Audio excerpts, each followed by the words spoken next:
Well, build my gallows and build them high. Makes a long time climbing before I die. I want the chance. Hello, everybody. Welcome to Longbangers in association with Lee Spirits and Matty. Hello, I'm Colin. Hi, everyone. Have you brushed your teeth? You want to have any context for that, John, at all? Aye, before we started recording, my daughter came home with her mum for her grand's house, and she jumped. She's come through for a wee cuddle. She sat on my knee and she's waved and said hi to Colin and Matty. And I've put the headphones down. I've been chatting away to her about taking her jacket off and you're going to go upstairs and read some stories. So I think anyone that's a parent knows the parent voice that you absolutely hate hearing the sound of it coming for yourself. But you got to do it Or for anybody, your better now. as I was thinking when I was sitting listening to it. Yeah, aye, not just for yourself, from anybody. Yep. Sorry. I quite like the I'll see hello you in the everybody. morning. I love you. Hello everybody. Have you brushed your teeth? I'd like to see this become a staple greeting, John. For now on, you've never had a catchphrase when you've That's a new one. when you've come on. So I have tried to get like different ones from time to time. Like I tried to say like I'm not such and such that appeared in the news, yeah, but it's never really stuck because I've just not got the energy for it. I think I just get fed up and bored easy. Fair dues. Right. We're going to have a lot to talk about tonight. Obviously, Hibs went out in the Scottish Cup last night, 2-0 against Rangers, down to 9 men. A fairly incident-packed game.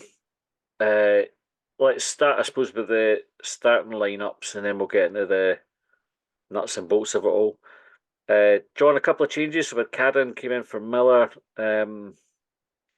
Jantis came in to the middle of the park. He, I think, replaced Levitt. I want to say. Levitt didn't start the last time, did he? Came on.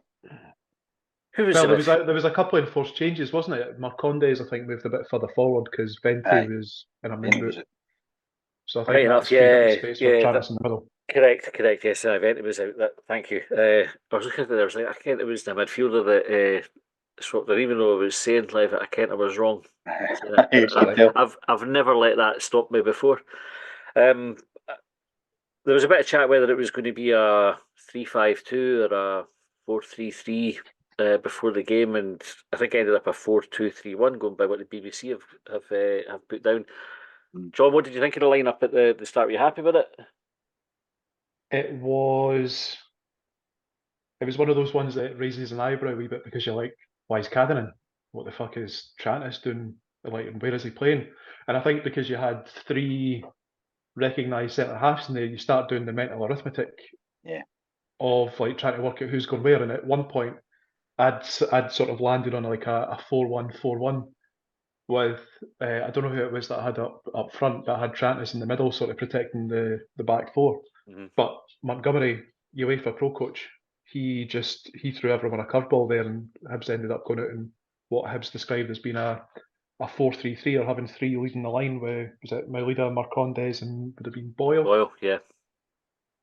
So I think once we got that clarity, you kind of look at it and go, well, it's not too dissimilar. I think it might have, upset's the wrong word, but I probably would have raised 2 eyebrows if it had actually been the 4-1-4-1, because I don't think that's anything that we've played before, and I know that we've picked over the bones formations and tactics and things before. So 4-3-3 was a wee bit more recognised. Yeah. If you're Carlo Ancelotti, is every lineup eyebrow raising? I saw something the other day. He managed Everton during the pandemic, didn't he? Mm-hmm. Like that was just one of those weird things that people seem to forget, like queue outside Asda and that.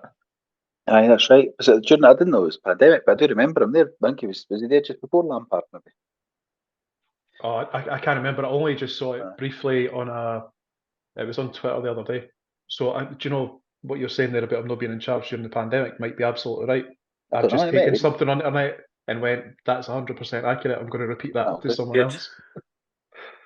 Aye, some eyebrow the boys got anyway, or eyebrows. Right, off on a tangent already. Colin, would you have made any changes to the starting 11 with what you had available? I don't think so. I'm just looking at the bench now, and I don't think so. No, other than Lafondre might have come in for. Who's he coming in for though? Probably not. No. I was okay. Cadden coming in fine. I got Cadden anyway. Miller wasn't on the bench, so I assumed injury. And Triantis has been coming on in midfield the last 2-3 games prior to that. So if there's a space there, then he's clearly the next pick to start. So I thought he had a good game actually. Decent game. Trantis, A I few thought folk moaned he about was him, but I very thought he good. was Yeah, good. there was a lot of the chat around us about was how well he had played. Right, we'll come on to that. Let's just kind of get stuck into it, John. What was your overall thoughts on the game? It was one of those games that you've come away from feeling a bit cheated, both in terms of the result and some of the stuff that went on the pitch. I thought we were. It sounds a bit daft, but I don't think 2-0 was reflective of the game, especially when you consider that the second goal that we conceded was 9 men. Like even with 9 men, like we were still getting forward, and I wouldn't necessarily say creating chances, but we're getting into the opposition box, which I think gives a lot of credit to the guys that were on the pitch and the quality that they have. Mhm. It was a bit of saying, do you know, like I think watching the game at the time, I've been busy recently with like studying for uni stuff and that, so I didn't actually make it through. I was one of those people that wasn't there because it was Mother's Day. And my immediate reaction at the time when Abita got sent off, especially after the cheap booking that he got, and then when Mariah Welsh got sent off as well, I thought Hibs have lost their discipline here, and it's really really shit because prior to that, if you remember the chance that Hibs had where I think the leader, it was like 2v1 and he just had Yeah. to slip the ball through and didn't quite make it. Like for chances like that, I think we deserve more out of the game, and I think my thoughts around Hibs potentially losing their discipline was from other opportunities where we got into the box where the ball just wouldn't quite break for us. Like it was just kind of like getting caught up in the turf, like maybe a couple of inches behind us and we couldn't quite get the shot or whatever. And I thought that frustration, being a goal down, some of the stuff that was going on the pitch maybe led to that indiscipline. But then afterwards, I looked at the Abita one and I went, "Are you having a laugh?" Mm. uh, that it's funny you say about having a laugh, and we'll come on to it, no doubt, because we've got fucking tons of talking points in that. This thing about it being funny, right? The Hibs are here. The Twitter account had done a Rangers penalty bingo, right? As we often get, can guess the minute the Rangers will have the penalty, and we'd then tweeted out with a poll to say what will the offence be, right? Because you just assume Rangers are going to get a fucking penalty, and it's all funny, and then it happens. Of course, it happens, and then you see the other decisions, and actually you realise that although we've been having a bit of a laugh about it going into the game, it's no fucking funny. Like the what went on last night was outrageous. We'll come on. I don't want to jump 2 foot right into it too early in the episode, but I've been fizzing since the game yesterday. I can't wait to get stuck in talking about it. Colin, before we go into that, what did you make of the game overall? I thought it was fairly even. I didn't feel like we had many chances or many shots on goal, but I didn't feel like we were ever out of the game. Neither did they though. Mm. So I didn't think it was. I didn't think we were brilliant. I didn't think we were shite. I just thought we were getting on with it, and then obviously we lost the goal, and then. But even at that, I thought we still one goal. We got extra time. You know what I mean? I never felt like we were miles off it. But then I've watched the pundits and listened to the pundits after the game, and the way they're all talking, it's like they dominated the game. I didn't feel like that at the time. No. I did not feel like that, but that is the narrative, or what you call it, for the pundits, and that's including ex-Hibs pundits, so we can't say it's Rangers bias. It's Aye. Marvin Bartley, Neil Lennon, Stuart Lovell have all said that we were dominated and we lost the discipline. That's what, and I then go, am I doubting myself? Like, because I didn't think that. And it did look like we've lost the discipline because we've got two, right? It's an easy one to go, you get two sent off. And even the second one, if you didn't get a red card, which we'll come on to, throwing yourself in like that suggests you're a bit frustrated and angry about something. right? Because that's why you've done that. Whether it's still a red card because you never connected with the boy in that. But this is the problem, because they chop and change the rules, and it's the checklists that they use and what boxes they tick at what time and how they decide that's the problem. But anyway, I didn't feel like we were out of the game. I didn't think we were playing that bad. Didn't think we were that brilliant. Didn't think we were many shots on goal. But I didn't think we were out of the game, and I certainly didn't think we were being dominated.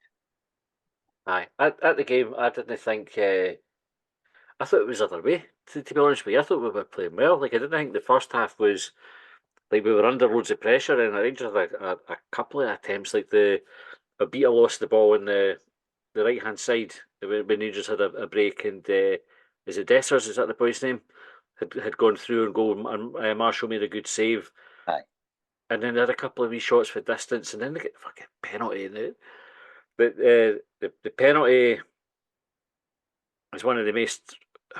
I was going to say one of the most frustrating penalties, but we saw the Kolach one, which we still talk about, And the Hearts one last week. and the Hearts one last week, and either the And the Celtic St Mirren ones, one, 2 and the weeks St prior to Mirren that, one. and the Celtic ones in between them.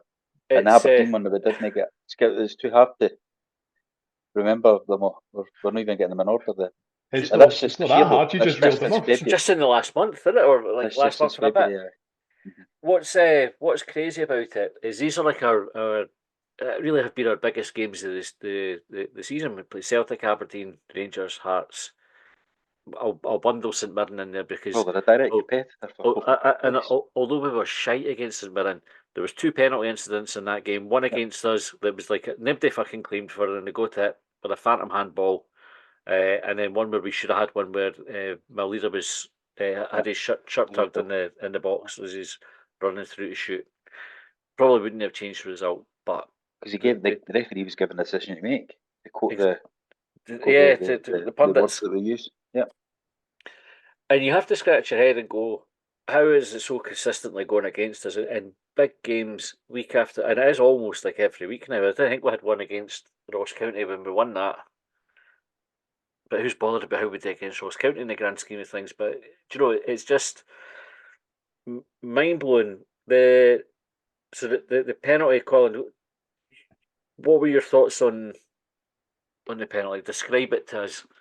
So, well, the beater got stuck behind the guy, and they looked like they got tangled up and they fell down. Got to say, first view, and I went, "Oh, fuck's sake!" Right? I thought that's a penalty. That was my initial reaction. So I could understand why a referee might go, "That's a penalty," and I probably still can understand how it's a penalty. Mm-hmm. But it's because it does look like he's got in front of him, and because they're often given. So I can probably understand why it's a penalty. First reaction was penalty. Replays, you look at it and go, he's not really fouled him, is he? You know, and then that's what you told VR might clear up. But I assume they've went, well, fuck it. It's Rangers. If we didn't give it, we're right. Do you know the? So I was thinking about that in the Boyle one, right? Because that's the one that springs to mind, John. It's the Boyle one against Celtic. There are a lot of similarities between the 2 incidents. In one of them, the referee favours the Glasgow team, right? Celtic, with Boyle, and then lets VAR try to sort it out. So you can say, I'm booking Martin Boyle for the dive. I'm not giving the penalty. VAR can tell me if I'm wrong. VAR have looked at it and presumably gone, it's no clear and obvious error. Stick with your on-field decision. The second one, the referees favoured the Glasgow team, given the penalty immediately. There's no thought, I'm going to book this boy for diving and then see if I'm right. He's given the penalty and then went, I'll see if I'm right. And then VAR have looked at it and went, I can see how you've given it. It's no clear and obvious. Stick with your on-field decision. Are you suggesting there's a Glasgow bias? What I'm saying, It's not just a Glasgow bias. There is something going on with Hibs, right? Because no other games were that, but they definitely. It's not a Glasgow. It's easier. It's whether it's a bias. It's easier to just give it for Rangers or Celtic, and then if it gets overturned, it's somebody else's fault. it's infuriating. I think, and write obviously like a wee weekly column for the BBC, which I shared with you guys earlier on in case it gets changed before it goes out, right? Just as one of these fail-safe things. I'm loath to back Hearts for anything, right? But do you mind the League Cup semi-final? And Hearts had a boy sent off for a dive, right? So they're playing Rangers. Boy gets fouled in the box. It's a foul, but the referee's first instinct isn't penalty, and then we'll check VAR. He books. I'll give Rangers the decision, and then let VAR sort it out. And Stephen Naismith came out after it and just questioned why that would be. And it's the same. Like I would say, every decision that we had last night went Rangers' way in the first instance. Like the default was, I'm going to give this to Rangers, and then have a think about, am I right or am I wrong? And the problem with VAR in this situation is VAR steps in when there's a clear and obvious error. And when you've got ones that are like a bit 50-50, like Marcondes in the second half, gets brought down very similar to the foul on. It was more side by side, but on Sterling in the first half. But the referee doesn't go, I'm going to get a penalty and then see if I'm right. He waves play on. And when you're up against that, it means that you can make a case for the all of the decisions. I think all three of them, you can make a case for the referee getting right.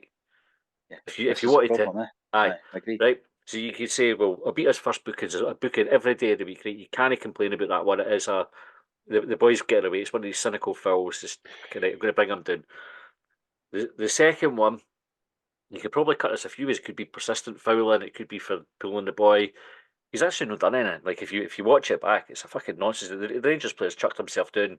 Goldson's comes storming the over. The thing is, so I think he's put his right hand out to keep him away.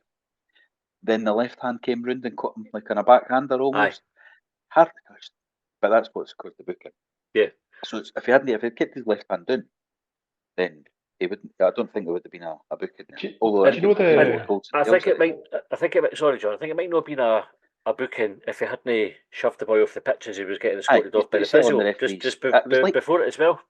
Do you know what I thought after it? I thought, is he trying to get sent off? Because he's already on a daft fucking booking, and it's daft because I like the fouls when they're needed done. I wasn't needing done. He just went over, swiped the boy's legs. There was already the defender's back. He wasn't. The boy's not breaking. Right, the boy's not away. Two defenders still behind. Didn't need to do it. Then he starts pushing the guys off. Right, which at the time you're like, fucking yes, I get them off the park, right? But then he's in the referee's mind. Then he's getting the ref's like, calm the fuck down. Then he goes and catches the boy with his hand. So then you're in the referee's. You know what I mean? It's like you're almost like you deliberately try to do this. The point I was going to make is, I think the referee sees what happens. He sees the boy go down. He sees it's a beater. He's got that in his mind, and Goldson's over. And his first instinct is, Hibs player's done something here, so I'm going to get the card out. And then Mariah Welsh is one. Again, he's off the ground. He's in front of the player. He's not in danger. Remember that he's not going to hurt Lundstrom with that tackle. He wins the ball. Lundstrom goes over, makes a. VAR should sort that one out. Again, you can almost see why, without defending the cup winning legend Stephen McLean, right? He's behind that. He just sees a boy throwing himself at pace in the air, both feet off the ground, into a tackle. Then Lundstrom giving it the big baby stuff. So you can see why he might have gave it. But that's why we've got VAR. See, just the same as it. You know what I mean? Mm-hmm. It's funny. Like I think the Abita one, it's maybe coincidental that it was the Rangers game, but you remember when Morelos got sent off for throwing an elbow at Chabraya? Yes. That was a red. That was a clear red yesterday where you've got a situation. What I was going to say, Colin, with regards to like the moving the arm, like feeling the player and trying to get the space and whatnot. It reminded me somewhat of a player trying to gain a little bit of leverage when they're going up for a header. Like the arm, it was a natural body movement. Like from my perspective, it wasn't unnatural with the elbow coming round. Yeah. And with the Mariah Welsh sending off, I didn't really have too many complaints about it. Like it was, I think the atmosphere at that point, because it happened within 3 minutes of each other, like the atmosphere at Easter Road, I can imagine must have been toxic. Like I've experienced that kind of thing before. What I do have a concern with over the Mariah Welsh one is that we have seen other challenges elsewhere. So cast your mind back a few weeks. It was it Goldson against was it an Airdrie player? Straight Livingston. Livingston straight legs. No, it was after. I'm sure it was after the Livingston game. I'm sure it was in the cup. I'm sure it was against Airdrie. Yeah, probably right. Or was it Ayr? whoever it was, Goldson, straight leg, Mhm. the opposition player doesn't go down, they try and go off on the attack. But that was something for VR to look at and say, by the way, like that was endangering a player. Yeah. And if you apply both of them, like Goldson, I don't think touches the boy. He maybe gets like a glance and blow from him. Mariah Welsh last night doesn't make contact with Lundstrom, so that's an argument for the rules being applied differently and teams being refereed differently. John, there's a even better, more direct, almost identical tackle. I think last season Lundstrom done on a Hibs player at Ibrox. On I can't think who it was. Was it on I can't remember who it was either. Doig? Was there Josh Doig Was a he couple still? of years Josh Aye, ago? Doig? Doig. Yeah. Aye. 2 years ago then, sorry. It's the exact same tackle, almost the Yeah, exact same position. It's at Ibrox, but it's on the same position, field position, same method to tackle. Didn't really catch him, caught him a wee bit. You know what I mean? It Aye. won the ball like that, and you go, well, he never got sent off. So, like, has the rules changed? What I was So, thinking of, sorry, what I was going to say was what I was thinking of with regards to the penalty, when I was sort of like making some mental notes about the game was, did it pass the Cholak test?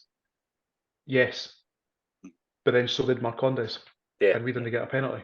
And with Exactly. regards That's to the Rangers penalty, like I think we analysed it in pretty minute detail. So we're talking about like where the contact comes, how his body moves, does it defy physics, all that sort of stuff. And I think Matt, you made the point about his foot going into the ground.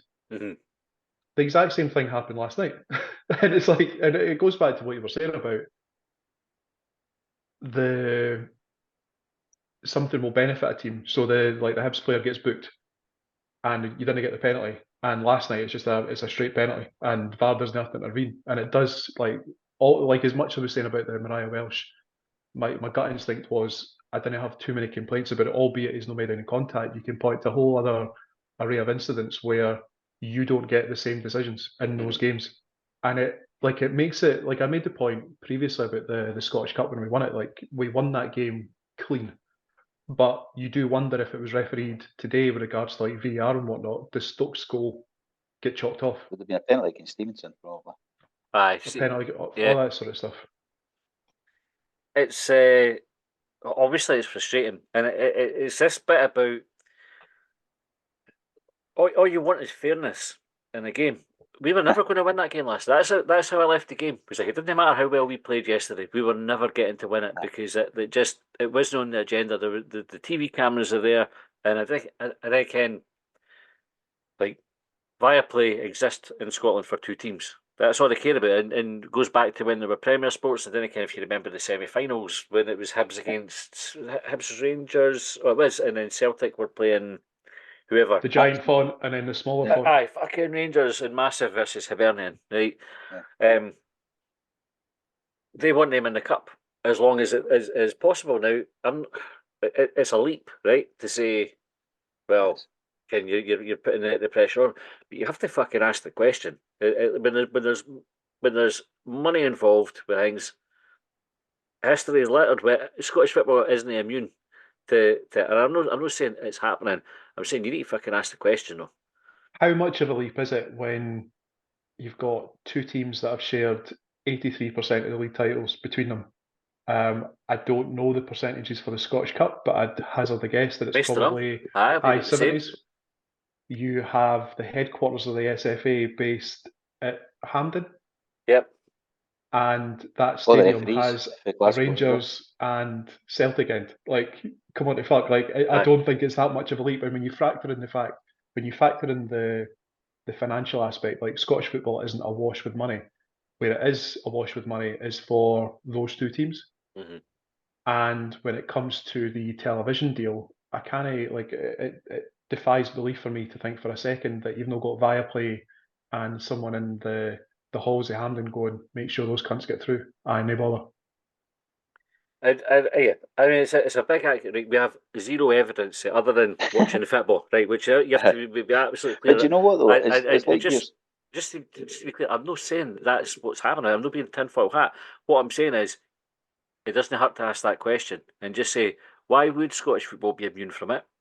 And with the amount of money involved, it's no buttons that we're talking about.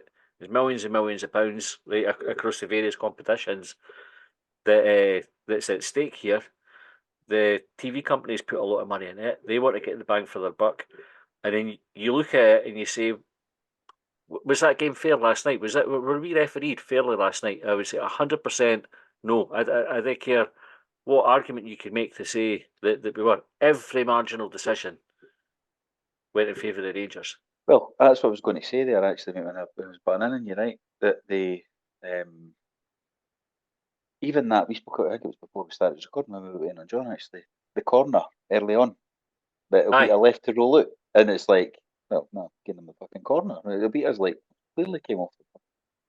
Like, I've not seen that back, so I don't know if at the game we were going ratchet with it. The way Abita reacted, like, he could have easily cleared that. He had time to clear that ball, and he never.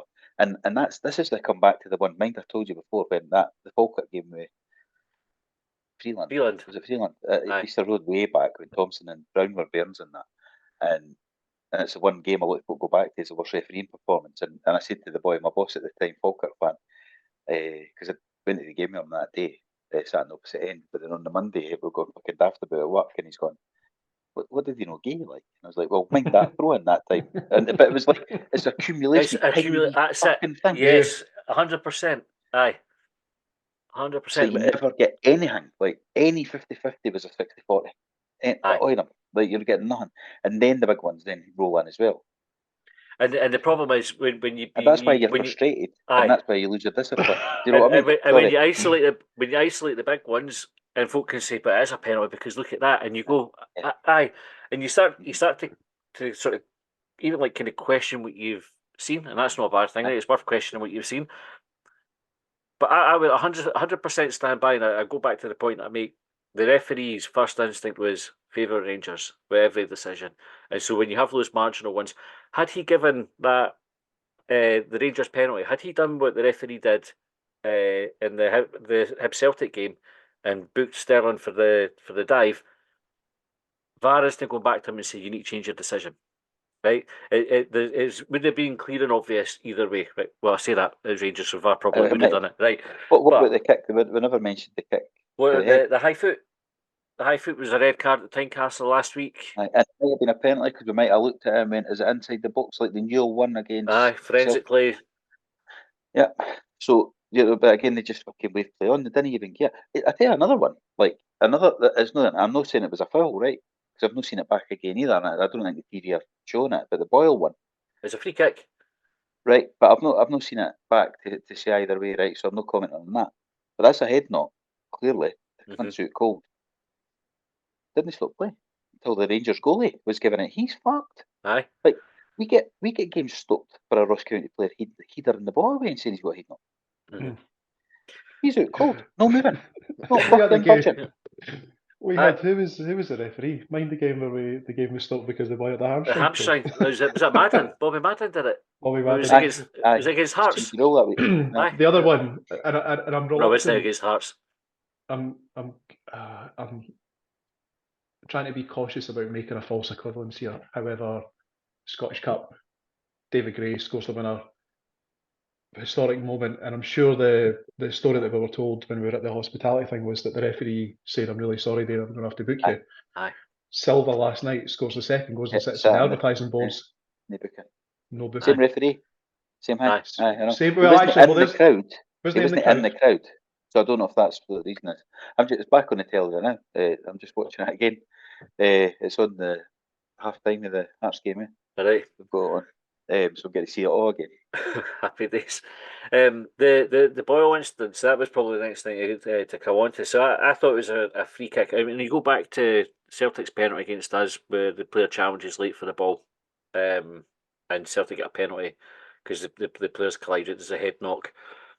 Suter, I think it was, is late into Boyle. It's not like a 50-50 where they're both jumping at the same time. Boyle's got the jump on him. Suter kind of does that thing where they make the player fall over. It's no kind of how it ended up is bad. And I'm not saying Suter's going out to do him or anything like that. Like, there's no suggestion. It was just like an accident. But it's a free kick every day of the week. The referee had already, just immediately before their penalty, after Boyle was fouled, to help me get up. He kind of did a play on, but The fucking get up, you diving cunt signal that the referees do when they think somebody's dived. He done that to Boyle a couple of times, did it to Marcondes through the game as well. Didn't he do it to any Rangers player? Even though you had, I think it was Dessers right for kick-off, running ran into right Rocky. into He ran into Rocky. Triantis, aye. Was it Triantis, Aye. was it? And then was rolling about the ground. He was These at the guys, ref like that for ages. they were going for a red card for the word go Aye. in Yeah. that game. For the word go, Rangers were at it. That was 10 seconds in, wasn't and it? 10 seconds in. He did it after the kick-off, after their goal as well. Did it again. Did he? No, Aye, same aye. thing. I just saw the Mariah Welsh one there on the TV. I think Aye. that's a send Doesn't off. look Like great, it's a yellow card. Or should it be? It doesn't look great though. No. Like his legs all legs everywhere. That's But the ref, It's not a natural challenge. That's No. the thing that I have difficulty with. He's just. I suggested to my mate last night. I was watching it with like, because I think Stuart Lovell was saying that he's where Mariah Welsh has maybe made contact is with the upper part of his body, and it occurred to me that Mariah Welsh somehow he wasn't late in that challenge. He was so early that he's managed to connect with him with his upper body. sliding past him. The problem you've got with Boyle, how an injury like that comes about. So the referee is culpable for not getting the physios on immediately because he just assumed, oh, it's Boyle, he's at it. Right, so he's not getting on the free kick. But he's already shown in the minutes leading up to that, he's can do what you like to Boyle. He's not getting a free kick today. So kick him, Aye. pull him down, because do there whatever. was one just before the penalty Aye. as well. Yeah, which And, I think he got touched actually. He was looking like he was waiting to be touched, and Right. he did go down, but then then they get the penalty straight fit, and then he gets fouled again. But he doesn't get fouls anymore. That's just No. that he went through a period of being the most fouled player in the league. Now he's like the least fouled, despite being fouled quite a Well, lot. filled a lot, aye. And then he ends up in hospital. And I know, like I said, no saying that it No, was cause a. It's no a. Like I'm not looking for a red card or anything like that for Suter. I think Suter's meant to do it. It's just it's like a bog standard foul. It's ended badly. I'm there thinking the boy's lying there out cold, no moving. Like No. could be a broken neck, could be fucking anything. And they didn't stop play until No. the Rangers. It was the Rangers goalie that Aye, was fair play to Butland him. had to do it. Aye. And their physios and doctors were on fucking rapid because they could see how bad it was. And the referee's just like, fucking play him. Just Aye. fuck him. It's Martin Bow. It doesn't matter. It was Fucking incredible. an absolute disgrace. And his whole performance was a disgrace. I didn't really want to make the whole episode about him. A couple of standout performances, I thought. Rocky and Triantis, John, they both played really well. What did you think of their performance? I wonder if sometimes the mark of a player's performance at times, especially in the roles that they play, is that you didn't have anything really to say about them. So, like, the only thing I could say, or the only criticism I think I could give of Triantis was that early booking that he got, because it was similar to Abita's. It just seemed like he didn't really need to do it. And on that note, Again, they are the John, things that make you worry about later in the game, about what you were saying before. But he done brilliant to not get booked again. But what I was going to say was, a Rangers player doesn't get booked that early because it's too early in the game. Aye. 6 minutes That's- in, you let them settle. It's It's not just the feeling, nerves, like- adrenaline. You know, It's not just a feeling, there's evidence of that. Like, we've seen it through numerous years of watching Hibs and Hibs Rangers games. Rocky, he's got his critics, and I think the last game that he played for us before the African Nations was the derby where he's made a mistake and it's resulted in the goal. And of course, like, everyone comes down on him like a ton of bricks, like, you're fucking shy, get the fuck, we signed him by accident, all that stuff, get him trying to do it. But actually, since he's come back in, that seems to have coincided with, and I'm not saying that he's individually responsible for it, but it's coincided with an upturn in Hibs results. Aye. And I'm going to go gut instinct here and say that we've potentially conceded fewer since his return. I think we But definitely. Well, I was going to someone say we can correct me definitely on have. that if I'm Right, wrong. I think we have. Just on that point, Colin, you were making about Chanis booking a Rangers player not getting booked for the same thing because it was too early. David Dryborough shared with us yesterday. So I tweeted during the game, the fouls, the booking stats in this game will be interesting. And so the stats that were shared, they had fouls, 7 fouls for Hibs, 4 yellow cards, 2 red cards. 11 fouls, so 4 more fouls for Rangers, 1 yellow card in the game. And again, it goes back to, so I don't know every foul is equal, and some fouls are like Obita's. If that was our only foul in the game, and Obita's done it, and it's a yellow card, you can't argue it would have been 1-for-1. Doesn't necessarily tell you anything. 11 fouls, you tell me only one of them was a booking, but we've had 7, and they've virtually all brought a card, just about. And you know the boy that got booked was he was just on the park Just on. and he got booked and he was giving it. It's my first tackle one. Aye. It was Chiantis' first tackle, I know, mate. It just blows my mind. The penalty, I suppose, would be the next thing. Marshall saved it. We were slow to react going back in. I mean, if you're kind of looking at what's going wrong with this goal, we need to be first to that ball, really. Yeah. I don't know. The defenders should be switched on to that, and because it's not like it's a striker that's ran in to get it, like you go striker's instinct. It's just a defensive midfielder that goes about. It's one of those. It's one of those things that I think, for me at least, it's been lost amidst the thousands of images and stills, like comparing like for like different incidents, different games. Stills for yesterday, like the Rangers penalty, Merconde's not getting a penalty. So I've not actually seen it back. I've just completely lost my train of thought. What the fuck were we talking about there? The rebound. The rebound. The rebound. The first to the ball, John. I've only seen it once back, and I don't know. I'm trying to look for that little glimmer of it wasn't entirely Hibs' fault. It seems to fall immediately between, you've got Lundstrom and either side of him, you've got Newell and Maulida, I think, and I don't know whether it's bounced favourably because I'd seen a suggestion that Maulida was no lazy but not really paying attention, and I didn't see that from Maulida the footage.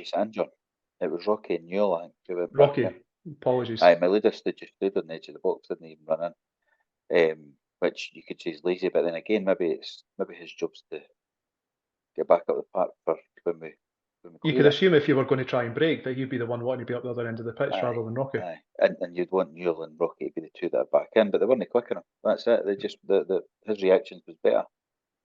And that's what's disappointing. The save was right in the middle, and Leon in the group chat was criticising Marshall the week, or was he defending him the week previous for saving shots down the middle.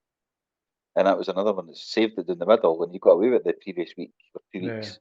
Yeah. But this is the save in the middle, but it's a penalty save. Then you think, well, defence come in and help them, and and they never, and they left them. And as I say, it wasn't like it was a striker that you're thinking, well, Fox in the box, they're always more alert. Just Lundstrom, Aye. Is it possible that it was a combination of potentially being slow to react and bouncing favourably for Lundstrom, because it didn't seem to me that he's had to change direction or like muscle anyone off the ball. It's just he's been there to get something on it. He never. It was right in his line, but if they reacted quicker, they would have got there before him. Get a foot in or whatever. Yeah, I think that was the frustrating thing about it, because a good save from Marshall. Although I have a suspicion that his foot was over the line. Can be one of these ones that find a reason to get him to retake it if they hadn't scored anyway. Well, they could have found the Rangers boys let foot was over the other side. This is exactly the problem that we have. So I was just saying a couple of minutes ago about watching Hibs and watching Hibs Rangers games for a number of years. You remember when was it Andy Millen encroached on the box and Rangers were given the retake and Jim Leighton saved it again. So the focus, I think, was on Silva yesterday with his foot being in the box, but the referee was at pains to make sure that Hibs players were outside the box. Is that something that's factored into Newell and Rocky not reacting quicker? Has Lundstrom actually been further ahead as the penalty's been taken? He was quite far out, actually. He just timed his run really well, to be honest. You're going to tell me it was on the halfway line and he just burst in there. I think he was on the fucking edge of on the semicircle at the edge of the box, whatever that's called. On the D. He was that far, and he got a heady steam off because he come to Sipa. But the other boy was encroaching. But Marshall wouldn't have saved two. Taverna would have missed two. No. He came. I mean, they normally give him another one as well to get him back on the bike. Right, last thing on the game before we go into the talking points. There was a tweet for Jim Delahunt after it. Right, he says, "Why do we have to apologise for a wee sweary word that slips out on live TV, but not for the loud minority in inverted commas singing of 'Die Fenian bastard' as a player is carried off with a head injury. Weird with a wee Scotland flag emoji. Ben Kensell spoke at the AGM to the press after it about Hibs taking action, potentially cutting allocations. He's got a decision to make now. Do you think Hibs are going to do anything? Will we hear from Hibs about this?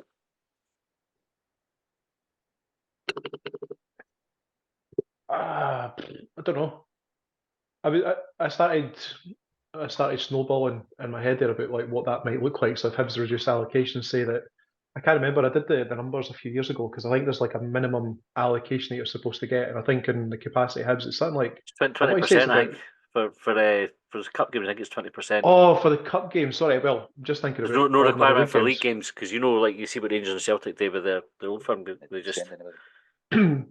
So like I was thinking there, like if you reduce it to an absolute minimum, like that would actually make or has the potential to make a trip to Easter Road much more pleasant because you presumably didn't have to deal with that barrier that stops you getting along Albion Road.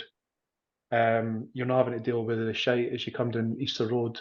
The singing is presumably going to be less, or the people that are singing sectarian songs are going to be easier to identify for the police to root out the troublemakers.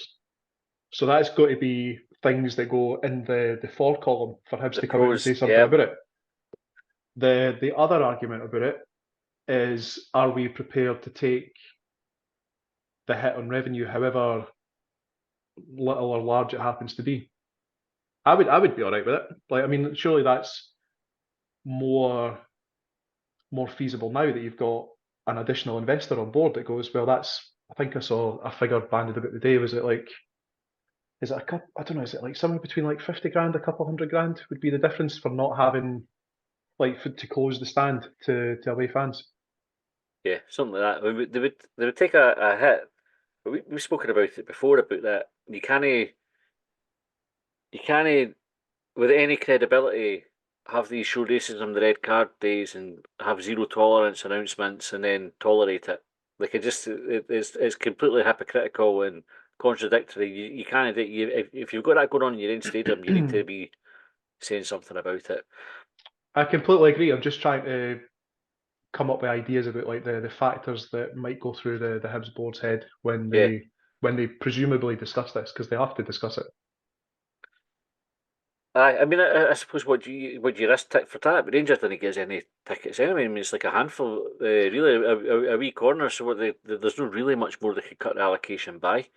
They were over it when we had the Hibs fans that put the stickers down and were singing about the Ibrox disaster.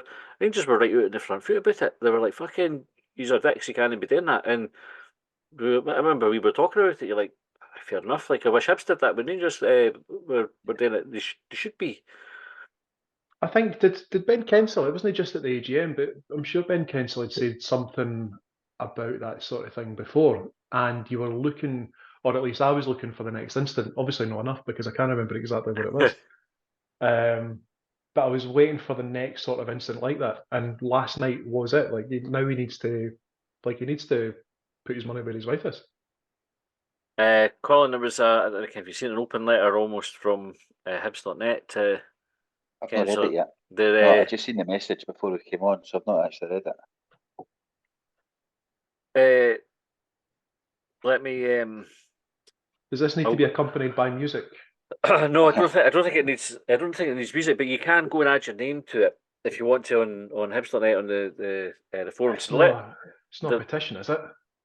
No, it's not. It's just I think the admin team there have decided or felt that they could write one letter with lots of signatures on it rather than Kensell fielding loads of individual. I saw that earlier on. Aye. His email address. So if you want to get involved, right, the letter says we're writing on behalf of the below signed Hibernian supporters to highlight the behaviour of the Rangers supporter at the game played on Sunday, March 10th, 2024, which was a clear breach of the club's official policy regarding behaviour within our home stadium as quoted below. And then the quote says, disorderly conduct includes conduct which stirs up or sustains or is likely or designed to stir up or sustain hatred or ill will against or towards individuals or groups of people because of colour, race, nationality, including citizenship, or ethnic or national origin, membership or presumed membership of a religious group or of a social cultural group with perceived religious affiliation.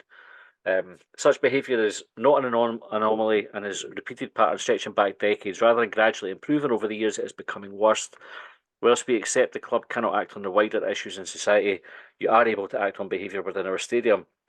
Extensive investigations into other incidents earlier this season and last season are evidence that there is a will to tackle bigotry in certain circumstances. Listening to the songs of hatred being sung loud and clear from the away stand is not only offensive, it is a continuing deterrent to some families within the Hibs support who simply will not attend when Rangers are the visitors. It also has a negative impact on the matchday experience of those supporters who do attend.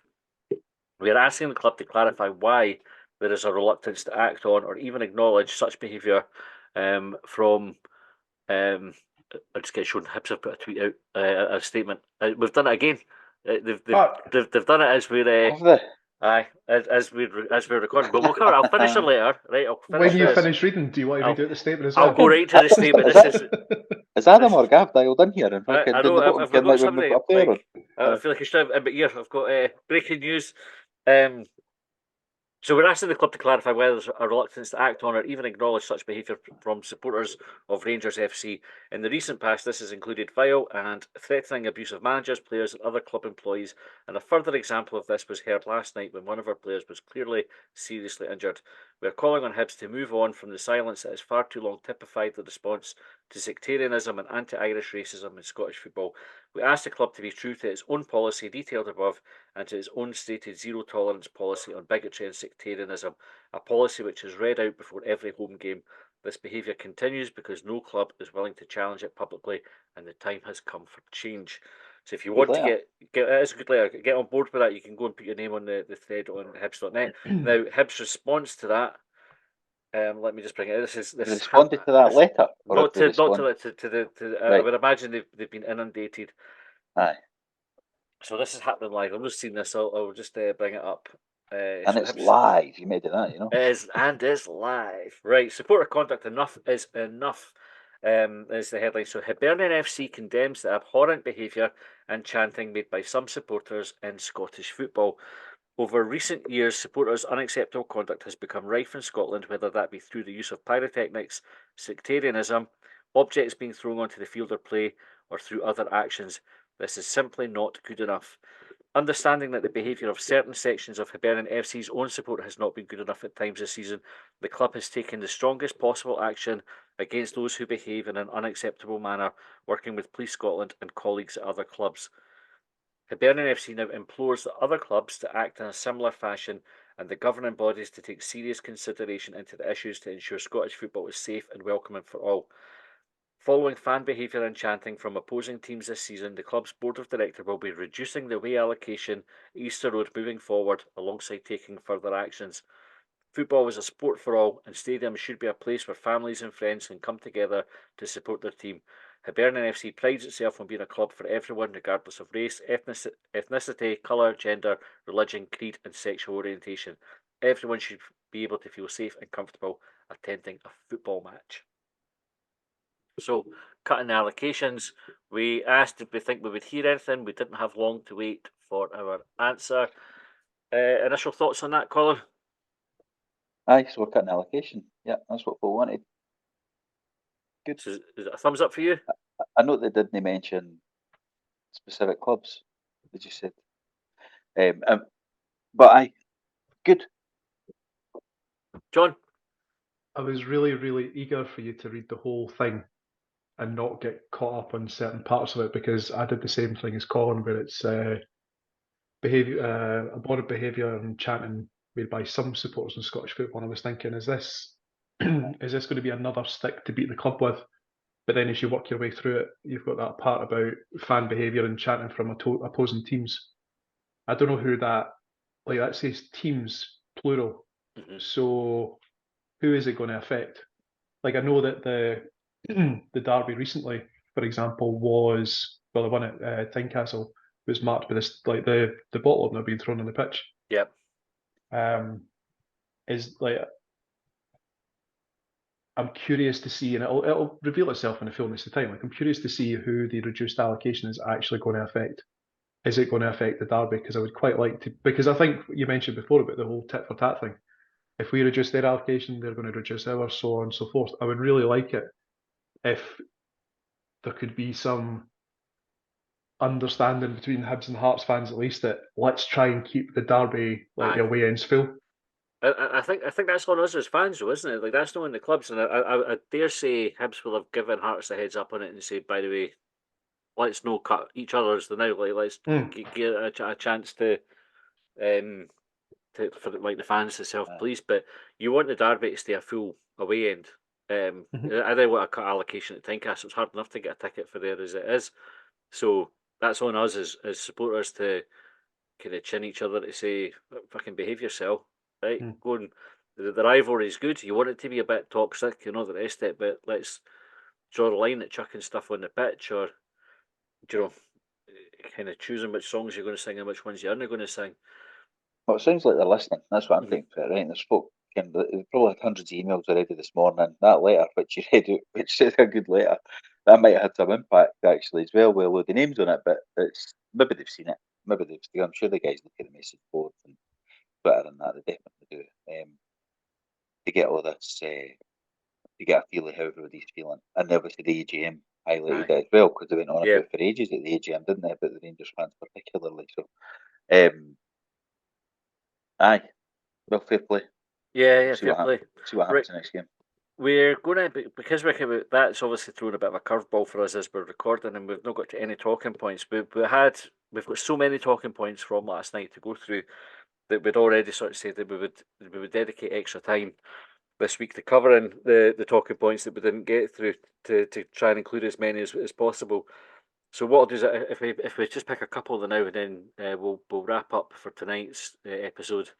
And then we'll go and record extra time, and we'll cover the rest of them there. So if you sent a talking point in, we will do our best to cover it in the time that we've got.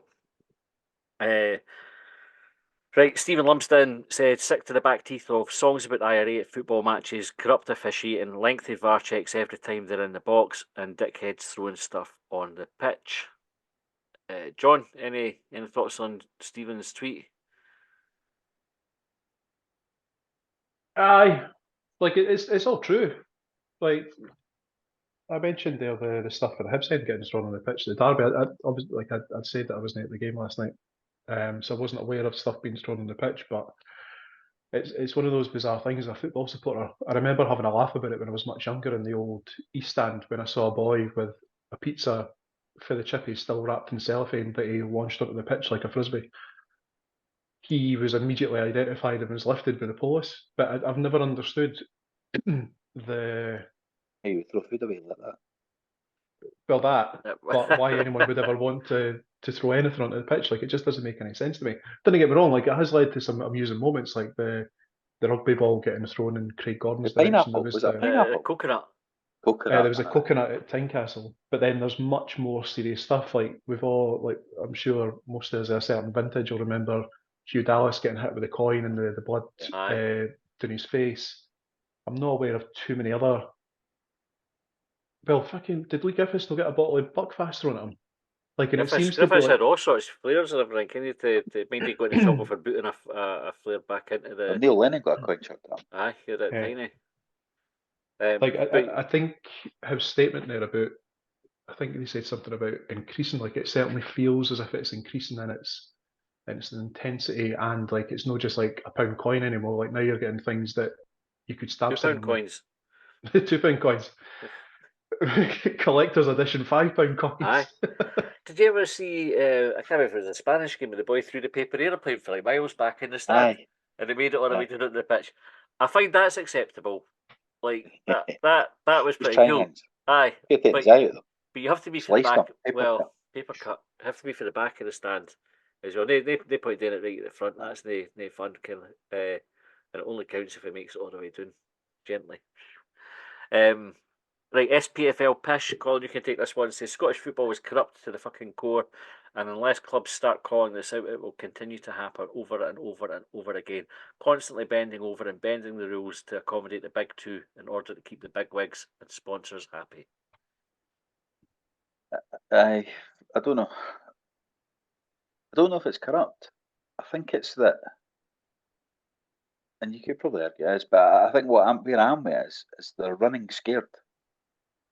It's too much hassle. It's too hard. It's no worth their fucking while See, giving a decision against them. You see Twitter, it's toxic. It's fucking, what about it? Nobody ever goes, you're right, I can see why it's a red card. It's like, but you've got that one there. That's how it's the same. That one. What about that? But you're worse.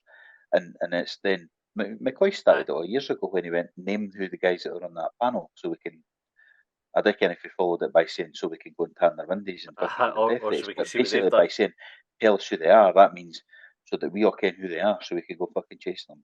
And since then, you got to look back to the Portuguese in that cup final a couple of years ago, last minute penalty, no chance. Try to get a penalty against Celtic in the last minute, no happening. Nah. It's too hard to do it against them. When you see the word corrupt, right? Corruption's generally when there's money involved, right? And you have this, but institutionally, it's bent for the start. Like if you look at I can remember if we talked about this already. The appointment of referees, right? Craig Napier, for example, has never refereed Rangers or Celtic. We've had him 3 or 4 times, right? Why has he never refereed Rangers or Celtic? Because he's not seemed as good enough, right? Yeah. Rangers and Celtic didn't get a new referee. They didn't get one getting tested at top flight level. Now that's planned for the start, and there'll be some of that will be. Yogi mentioned that. That's how long that's been going on when Yogi was the manager. Some of it will be you want to protect the referees and make sure they can cope with the pressure and everything, but that's no Hibs' problem. It's no Falkirk's problem when it was Yogi there. It's no Aberdeen's problem or whatever. It's the fucking SFA's problem. Go and train your referees to be able to cope with it, and then let them referee any team. Because Rangers and Celtic shouldn't get the pick of the referees every week. But if that's your starting point, so before a ball's kicked, that's your starting point. Rangers and Celtic get better referees than everybody else. That's before you get into coming to Old Firm. Keep your cards in your pocket. Can the referees? Before you get to that, there's no referees that get through that aren't for the West Coast. Aye. Before you even get to picking the best of them, aye, in the Rangers Celtic, to then tell them not to book them and referee them differently. So like initially they're coming in, and I'm not saying that everybody in the West Coast are Rangers Celtic fan, but look at them up, and they're our referees. So it's whether corruption's a strong word, but it's irrefutable that it's stacked in favour of those two. For the word go before a ball's kicked, it's stacked in favour of those two, and it's wrong. It shouldn't happen.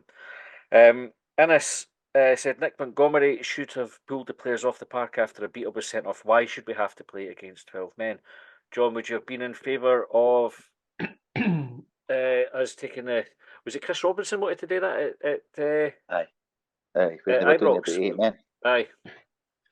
Joe, it's funny you mentioned. I'd forgotten about the Chris Robinson one, but I think if Hearts had another player sent off, then they would have forfeited the game. Yeah. What do you think about just forfeiting the game every time we play them and just say just have the 3-0? Just didn't bother about aye. Just have it. That's what you want anyway. Just fucking carry on. We no bother and getting booking suspensions. Aye. Save everybody the 30 quid to get in. Aye. Yeah. How revealing is it that 2 instances? So the first one there is the Chris Robinson one, like talking about pulling the players off the pitch. And the other one that's been doing the rounds a bit this week on Twitter is Craig Levine's interview when he was Dundee United manager, and they both involve the same team. Aye, as last night. Funny, yeah. I've completely gone off on a tangent because I had my train of thought, and then Colin went with another question. So what were the 2 questions? Taking players off the pitch. Taking players off the pitch. I think it's a very, very bold and brave thing to do for any football club to go down that route. I'm not against it, but because a lot of you don't know what the repercussions of that would be. Like I don't think it would just be like we got put out of the cup last night. You know what I mean? I think it would be other stuff. Probably ban for it for next year or whatever. Fucking worth it though. Yeah, like imagine just taking a seat and being. Would it though? But these are the things if it shone a light on it though. But I don't care if it would. But see if you went and say like that the reason we did it is go and look at the history of Scottish football. Go and look at the decisions, and there's fucking stacks of them. Aye. And come back and you understand why we walked off the pitch. If you could get like the English league's interested on the Sky Sports talking about it because that's what embarrasses the SFA into a lot of things. We even call their leagues after what their leagues are called. You know what I mean? Maybe, and that's the be all and end all. The English get the TV deal that the English have got. You know, all that kind of stuff. So it's like, just if you could get them talking about it and going, that's ridiculous. But I sense that it wouldn't be like that because, as I've no mentioned, even with our Hibs leaning pundits, they were all back in the Rangers narrative after the game, and it's like, how the But fuck's is that that? We no? always Is going it? about, Is it we always hear about no? biased pundits, though, John, and we have our aim. We have our aim. Bartley, Lennon, Lovell, and none of them stuck up for us. But you've got three guys there that are also part of the the pundit panel, if you like. Like, are they going to stick their neck out to be that contrary opinion, or are they going to be there to kind of like Lennon was when the line their Rangers pockets? stuff. Lennon's done it plenty of times. Like I wouldn't Aye. I Mikey wouldn't Stewart say was the Lennon. closest. Aye. It's almost like at half time. He was arguing.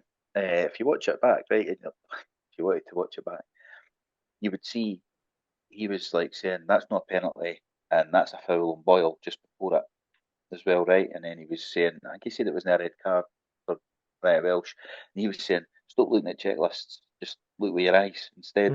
Because the commentator was trying to give it, well, he's come in high level of danger, 2-footed off the ground, and he's gone, you're just going down a checklist here that they've told you about. Look with your eyes. But it was almost like at half time, somebody had said to him, stop talking doing Rangers here. Because he did talk about the decision. Second half, he wasn't as open about it. Even I can't believe he's not spoke about the kick in the head as much. Like, it's a fucking kick in the head. You know what I mean? I know. There was a Like, Rangers fan on our Twitter, so he says his foot's about chest high. I was like, is it aye?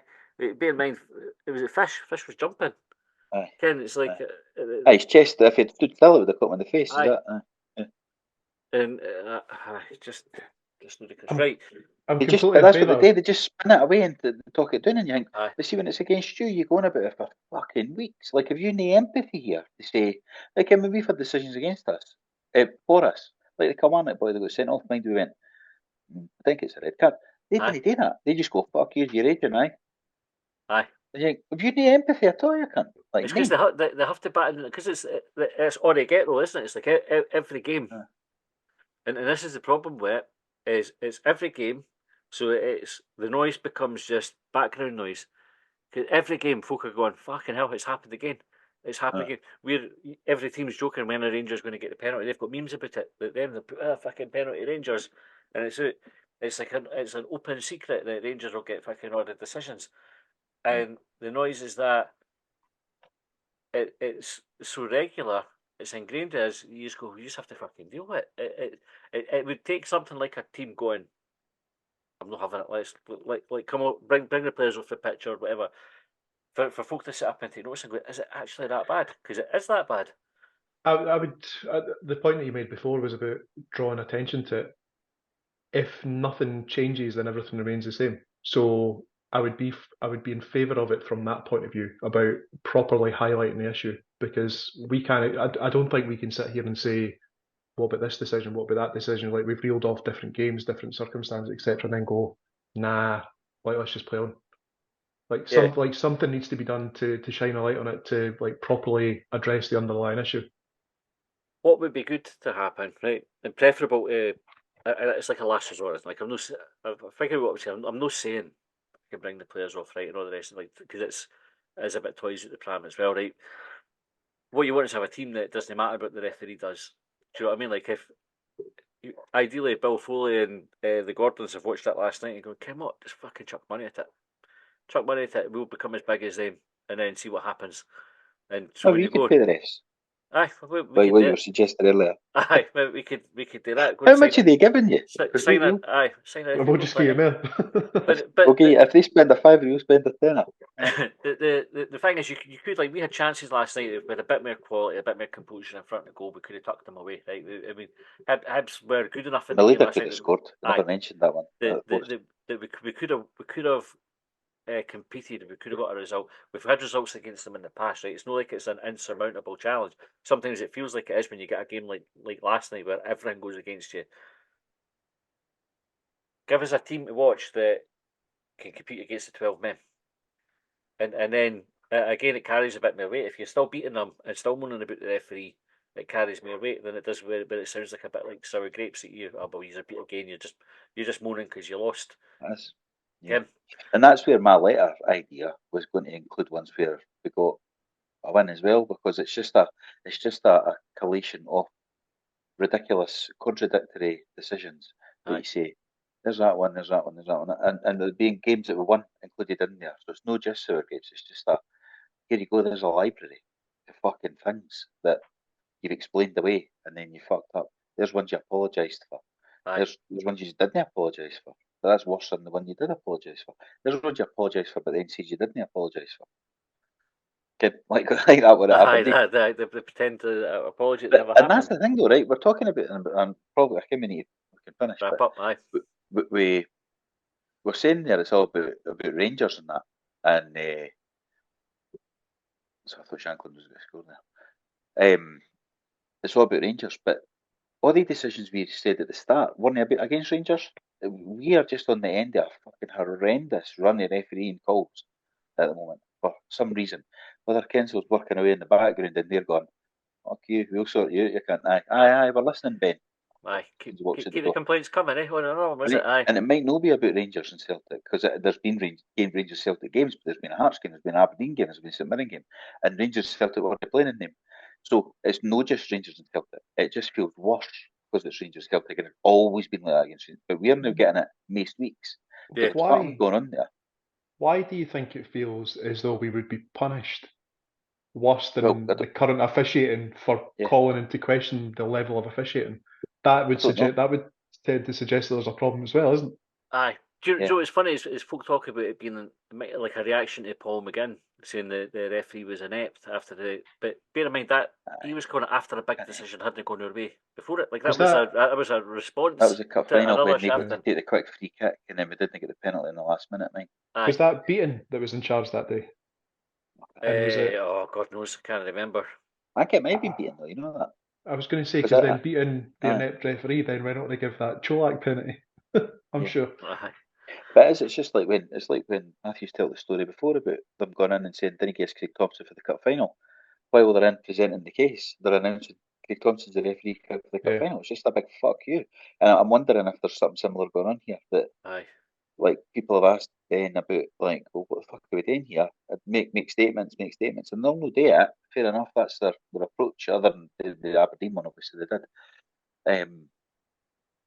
But I wonder if he's working in the background, like's been suggested, and this is their thinking and fuck all, by the way. Because it is just, and it isn't just about Rangers Celtic there. And again, Got us. yeah, and it happens. Like mind, so Levine and Alan Stubbs both tell stories about referees telling them they're not going to get decisions. Like Stubbs was a Celtic penalty at Ibrox, the referee told him you're not getting a penalty today. And Levine I've seen that video of Mike McCurry at his church. would be simply the best. Aye. And again, that's just a Tina Turner song that folk now can't like because Rangers have grasped it. Right, folk liked that song before they fucking got hands on it and changed the words. But it's like he got to know how it knows looks. what that is. Aye, 100%. Levine getting told by an unnamed referee that he wasn't going to get a decision that day. Like, but kind of happens. Like it's in front of your face. Right, we're going to go and record extra time. We'll cover your talking points. Before we do that, Hibs Ramble got in touch with us last week to say they were organising a ticket drive. So have a look at our socials and their socials. This is an opportunity for people to get involved with some fundraising to get tickets to Hibs for people who might not otherwise be able to go. It's a great initiative. Hats off to the boys at the Ramble for being on the front foot getting it sorted. We're happy to be involved with it. So keep an eye on things there. Also, we will have a competition for tickets, ironically, for our 2 tickets that we always have to give away, thanks to our relationship with Leeds Spirit. So we've got Livingston at home on Saturday. There'll be a competition on Twitter. Look out for that. You can win a pair of tickets for it. It will be worth going to, I hope. And we'll also have a competition this week. It's all happening. Zenith Coins, who do these sort of souvenir coins with Hibs branding on them. You can see them in the club shop, I think, or if you go to the Zenith Coins website, you see them there. We've got a bottle opener, Hibs branded bottle opener, some trainer badges, a pin badge, and one of the commemorative coins as well up for grabs. So a few prizes to look out for this week. Extra Time is available on Patreon, on Hubwave, and YouTube if you're a YouTube member as well. So if you prefer to watch rather than listen to the podcast, go and sign up to the YouTube membership for a couple of quid. It helps the podcast out. It gives you everything ad-free and early as well when the subscribers get it. Thanks for tuning in. Thanks for all your talking points. I'm on the Hibs, and we'll see you next time. I pledged upon. Well, they trailed me down when I broke free. I drank all the whiskey in Tennessee. I don't drink water, no